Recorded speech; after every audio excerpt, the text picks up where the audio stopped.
The first time they built the Stargate, it looked like a giant tire. The crew had painted the massive 22-foot ring solid black, hoping it would feel ancient and mysterious. Under the studio lights, it just looked cheap and flat. The production designer knew the entire movie was in trouble. Everything depended on this portal looking powerful. So they repainted the entire ring metallic silver overnight. The transformation was remarkable. The new metallic finish caught light in completely different ways. Floodlights, torches, even moonlight bounced across the surface, creating depth that hadn't existed before. Suddenly, the ring shimmered like something both ancient and advanced. That rushed overnight decision became the visual signature of the entire franchise. Meanwhile, the visual effects supervisor kept getting fired. Roland Emmerich would tell him to leave, but when nobody else could solve the technical problems, he'd come back. Working from a cramped garage with basic equipment, a plexiglass tank, iced tea powder, and a power drill, he experimented relentlessly with the portal effect. The breakthrough came from unexpected sources. He filled the tank with water and iced tea powder, then stuck a wooden beam on the drill to create a spiral pattern. The swirl became the signature vortex behind the gate. Then someone found an air mortar. Their first test used 26 pounds of pressure. The water exploded out and drenched the cinematographer completely. They lowered the pressure to just over 2 pounds and captured the perfect explosive splash, followed by a receding ripple. When the supervisor showed this to Emmerich, expecting to be fired again, the director grinned and said, "This is fantastic." What happened in that garage changed science fiction forever. Years later, when the television team tried to recreate the effect, their first test used 50 pounds, water shot everywhere, and destroyed equipment. Getting Kurt Russell on board proved surprisingly complicated. He kept declining the role, and producers couldn't understand why. They desperately needed his name because the film was being made independently without major studio backing. Eventually, someone discovered the problem. Russell had been reading an outdated early draft that bore little resemblance to the actual shooting script. When he finally read the real script, he said, "This isn't so bad." That opened the door for a $7 million offer, a massive chunk of the $55 million budget. By the time Stargate opened at number 1 on October 28, 1994, with a $16.6 million opening weekend, the gamble made sense. James Spader had a completely different experience. He told reporters the script was awful and genuinely meant it. Coming from more respected films, he needed the paycheck even though the material didn't inspire him. He clashed with the directors over dialogue, pushing back whenever lines felt cheap. The tension reached a breaking point. One day, Spader refused to come out of his trailer. He said the pages needed rewriting, and he wasn't going anywhere. Production froze. Money bled away. The directors grabbed pens and rewrote on the spot. Then Kurt Russell marched to Spader's trailer and demanded answers. Spader asked Russell to admit the dialogue was horrible. Russell's answer became legendary. "Of course it's horrible. That's why they pay you $1 million. If it was brilliant, you'd do it for free." Money mattered because the entire project was financed independently. Every major studio had rejected Stargate, insisting science fiction was dead. The producers raised all $55 million on their own, meaning every delay created genuine financial jeopardy. They only found distribution because MGM had an empty release slot. Studio executives doubted they could deliver for that budget. When a film earned over $71 million domestically and nearly $197 million worldwide, the risk proved worth it. Production found its home inside the Spruce Goose Dome in Long Beach, the world's largest freestanding aluminum structure.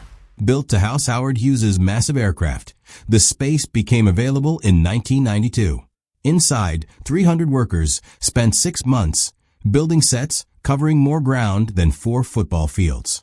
Those serpent guard helmets looked terrifying, but actors couldn't see through them at all. The heavy rubber over plastic frames offered zero visibility. No eye holes, no slits. Every action scene became hazardous. Performers memorized positions and trusted crew members to guide them. The helmets measured about 24 inches in every direction. The glowing eyes came from small lights powered by 9-volt batteries hidden inside. Wires ran through the structure to illuminate resin eyes from behind. Because actors couldn't see, every fight scene required military precision. Stunt performers learned routines with helmets off, then performed them blind. Casting the main antagonist created a bizarre journey. The actor was a fashion assistant in London who worked with designers who'd created Princess Diana's wedding dress. He had zero acting aspirations when spotted at a party in 1991. A filmmaker cast him without an audition, leading to an Oscar nomination in 1992. Despite that recognition, he hated sudden fame. When Stargate producers approached him in 1993, he wanted to decline politely. He asked for $1 million, thinking it was ridiculous. Instead, they agreed on the spot. What won him over was the costume design. Joseph Porro created extraordinary pieces, layered with velvet, metallic fabric, leather, and fiberglass carved with Egyptian symbols. One robe combined purple, turquoise, and gold material with pleated panels that shimmered under lighting. The cape had massive wooden and metal panels with cobra carvings. For someone who valued craftsmanship, these details made the role meaningful. But production wasn't smooth. He refused to remove body piercings during shirtless scenes, requiring constant costume adjustments.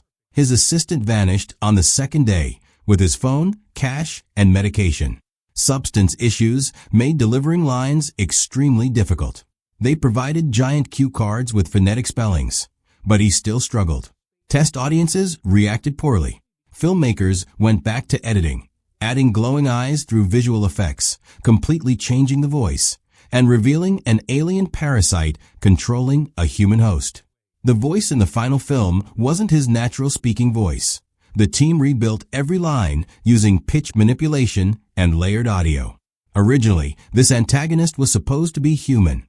The actor's strange presence shifted everything. They embraced the oddness and invented parasitic alien beings inhabiting human hosts.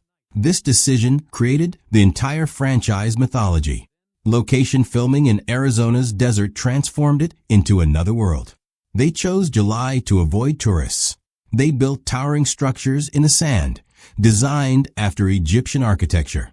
After each take, crews erased every footprint with brushes and rakes. When they needed enormous alien creatures, they hung prosthetic frames over horses. After release, other filmmakers called asking where this exotic location was. But temperatures exceeded 120 degrees Fahrenheit regularly. Plastic bottles melted in sunlight. Crew members buried drinks in sand. Cameras jammed from overheating. People collapsed from heat exhaustion daily. Actors inside helmets suffered worst, barely any air inside, and costume lights made it hotter. The production needed crowds, but couldn't afford hundreds of extras. They built stick figures, wrapped them in robes, and planted them behind actors. For the climactic battle, they brought in around 200 real extras racing up dunes in heavy robes. Then the studio wanted 66 new visual effects shots in the final week. 7 days deadline. The supervisor found an artist with a domino system allowing real-time compositing. Working nonstop, he finished all 66 shots in exactly 7 days. The morphing helmets became distinctive elements. The team filmed actors without headdresses, then with them blending shots frame by frame. A 40-person team wrote custom software from scratch. When Stargate opened at number 1, all those risks paid off. The film every studio rejected earned nearly $197 million worldwide and launched a decades-long franchise. It all started with a giant tire and iced tea powder in a garage.